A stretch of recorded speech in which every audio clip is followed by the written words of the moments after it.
परद्रव्य को जे हरण करे से 7 जन्म पर्यंत दुख पाए। पिता माता को दुख दे सुख को आपणेबा पई चेष्टा करे से जन्म जन्म रे दुख रे पड़े नरक जातना भोग करे। प्रभु कहउछन्ते हे उद्धव कृष्ण चरणे जार मन संसारे श्रेष्ठ सेहि जन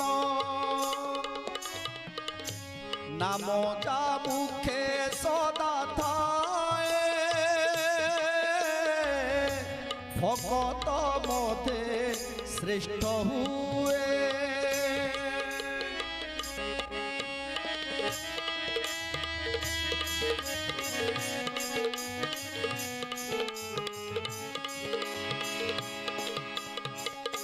भाईर